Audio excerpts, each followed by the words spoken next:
Sa ating pinakahuling ulat, Iran ayaw sabihin ang totoo, ipapakulong daw ang lahat ng magsasalita.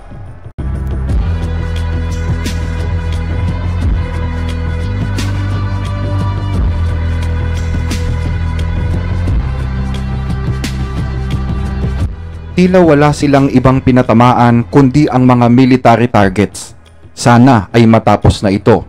Yan ang sinabi kahapon ni US President Joe Biden bilang reaksyon sa pag-ataking ginawa ng Israel sa Iran, bunsod pa rin ng missile attack na nangyari noong October 1. Nauna nang sinabi ng isang senior official sa White House na ang pag-atake ng Israel ay proporsyonal na walang anumang panganib sa mga sibilyan. Ayon sa pahayagang The New York Times, ito anya ang dahilan kung bakit walang mga sibilyan na napahamak, walang pampubliko o pribadong gusali ang nasira, at walang mga bahay na nawasak. Pag-iwas na rin ito para wag nang mas lalong uminit pa ang sigalot sa gitnang silangan. Tiniyak naman ni IDF spokesperson Daniel Hagari na ang nangyaring pag-atake ay precise o eksakto at na-achieve nito ang kanilang layunin. Indikasyon na walang ibang nadamay sa naganap na airstrike. Sa kabila nito, mariin namang pinabulaanan ng bansang Iran na malaki ang pinsalang nagawa ng Israel. Ayon sa isang Armed Force General Staff sa Iran, nagpapasalamat daw sila dahil sa mabilis na pagresponde ng kanilang air defense system, kaya't naging limitado lamang ang pinsala at ilang mga radar system lamang ang nasira. Sa katunayan ay balik na nga sa normal ang buhay sa Iran matapos ang nasabing pag-atake. Sinabi rin ng Iran na ang mga pagsabog na narinig ay hindi gawa ng mga bomba ng Israel na tumama sa kanilang bansa, kundi ingay anya ito ng mga pagpapaputok ng kanilang air defense system habang ini-intercept ang mga missiles ng Israel. Sinabi rin nila na ang sunog na nakikita ninyo ngayon sa inyong screen na naganap matapos ang pag-atake ay hindi daw gawa ng Israel, kundi ito'y galing sa nasusunog na swimming pool. Kaugnay nito, nagpalabas din ng utos ang otoridad sa Iran na sino mang maglabas ng mga larawan o video na may kaugnayan sa pag-atake ay posibleng makulong ng hanggang sa 10 taon. Ito ang balitang nakalat ng Telegraph matapos ngang maglabas sa social media ng mga litrato ang ilang mga residente tungkol sa mga pinsalang nagawa ng pag-atake. Ayon sa report, may ilang mga Iranians ang gumamit ng VPN upang mabypass ang internet restriction ng Iran at ma-share ang kanilang mga nasaksihan. Ayon pa sa Telegraph, hinimok ng military command ang mga mamamayan na panatilihin ang pagkakaisa at pagiging kalmado, habang sumusunod sa mga balita sa pamamagitan lamang ng mga state media. Kaugnay nito, nagbabala rin sila na umiwas sa mga chismis na ipinamamahagi ng mga kalabang media outlet. Ang ganitong patakaran ay isang uri ng dual approach, kung saan habang pinagbabantaan ang mga mamamayan sa pagbabahagi ng impormasyon, ay umaamin din sila na mayroon talagang naganap na pag-atake. Ginagawa ito upang kontrolin ang saloobin ng mga tao habang hayag na hayag ang totoong nangyayari.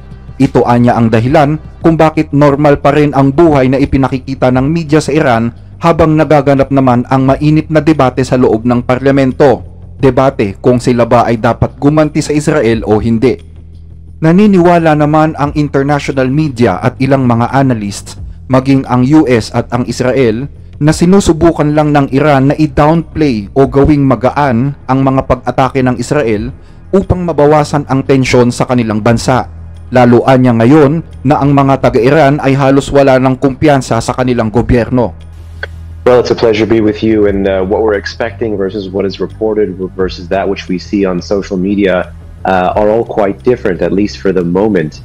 Right now, of course, Iranian semi-official media outlets have not confirmed that it's Israel. They have reported the sound of some explosions, but both the picture and the video and the audio that semi-official and official regime media outlets are trying to portray is an image of calm. This stands in stark contrast to that which we see and is reported on social media and other forms of unofficial media outlets. Ganito rin ang paniniwala ni Farzan Sabet, Middle East Security Researcher sa Global Governance Center sa Geneva Graduate Institute, Switzerland. Ayon kay Sabet, malaki ang naitutulong nito sa kanila dahil mga pasilidad militar naman ang tinamaan at malayo pa sa mata ng publiko. Kaya't may pagkataon silang mabawasan ang pagkakabahala ng publiko sa laki ng pag-atake at magkaroon sila ng oras upang pag-isipan ang kanilang magiging tugon. Pero ano nga ba ang tunay na nangyari sa pag-atake ng Israel? Gaano ang sukat ng mga pinsalang nagawa nito sa Iran? Ayon sa Israel, umabot daw sa 20 target ang kanilang inatake ng gabing yon. Inamin naman ng Iran na totoong nagkaroon nga ng mga pag-atake sa mga probinsya ng Ilam, Khuzestan at sa mga palibot ng Tehran, pero limitado lang daw umano ang mga damage nito.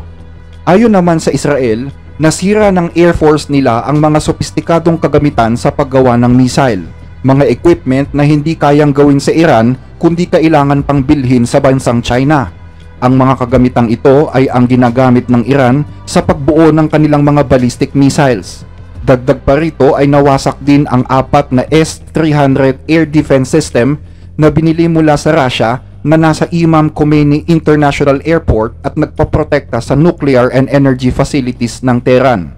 Damay din sa mga nasira ang Malad missile defense system malapit sa kabisera. Inamin din ng Iran na nasira ang ilang mga radar system nito. Ang mga radar system na ito ang sinasabing naghahatid ng impormasyon ng mga nasabing S-300 papunta sa Syria at sa Iraq. Nawasak din ang paggawaan ng drones sa Parchin Military Complex at sa Kojik. Sa mga pabrikang ito, ginagawa di umano ang mga motor para sa missiles. Ayon kay Fabian Hinz ng International Institute for Strategic Studies, kung walang motor, wala rin anyang missiles. Ipinakita naman ng Planet Labs satellite ang larawan ng mga nasirang pabrika. Iniulat naman ng isang independent Arabic online newspaper na Elaf na tinarget ng Israel ang isang lihim na pabrika ng ballistic missile sa Iran na nagwasak ng nasa 12 heavy fuel mixers or planetary mixers na ginagamit sa mga missiles na ginagawa sa bayan ng Khaybar at Hajj Qasem. Ang mga missile na ito ang ginamit ng Iran laban sa Israel noong October 1. Ang mga nawasak na planetary mixer ay ginagamit upang gumawa ng solid fuel para sa mga long-range ballistic missiles, at ang kanilang pagkawasak ay lubos na nakapinsala sa kakayahan ng Iran na i-renew ang kanilang stockpile ng missile. Ang bawat mixer ay sinasabing nagkakahalaga ng hindi bababa sa $2 milyong bawat isa. Ang nasabing pabrika naman ay itinuturing daw na backbone ng Iran's missile industry ayon pa sa Elaf. Aabutin anya ng 1 hanggang 2 taon bago ma-restore sa normal ang nasabing mga pabrika. Bukod dito, nauna nang ibinalita ng Iran na mayroon ding 4 na sundalong nasawi sa pag-atake. Samantala, sinabi naman ni Rafael Mariano Grossi, direktor ng International Atomic Energy Agency, na wala namang nasira sa mga nuclear facilities ng Iran. Nanawagan siya na magdahan-dahan sa mga hakbang na maaaring makasira sa safety and security ng nuclear at iba pang mga radioactive materials. Inakusahan naman ng Permanent Mission to the United Nations ng Iran ang Estados Unidos at sinabing ipinagamit daw nito sa Israel ang airspace ng Iraq upang makapasok ang kanilang mga jet fighter sa Iran. Sinabi ng kinatawan ng Iran sa United Nations, Una, inatake ng mga eroplanong pandigma ng rehimeng Zionista ang ilang pasilidad militar at radar ng Iran mula sa himpapawid ng Iraq, humigit kumulang 70 milya mula sa hangganan ng Iran. Pangalawa, ang himpapawid ng Iraq ay nasa ilalim ng okupasyon, utos at kontrol ng militar ng Estados Unidos. kaugnay naman sa tanong kung ang Iran ba ay dapat gumanti sa ginawa ng Israel, yan ngayon ang mainit na debating nagaganap sa loob ng parlamento ng Iran. Ang debate ay nakapokus kung dapat bang ituring na seryosong bagay ang ginawa ng Israel at nangangailangan ng paghihiganti, o dapat bang sundin ang payo ng mga karatig bansa at ng Amerika na huwag nang palalain ang sitwasyon sa rehiyon. Yan ang ulat ng pahayagang The Guardian.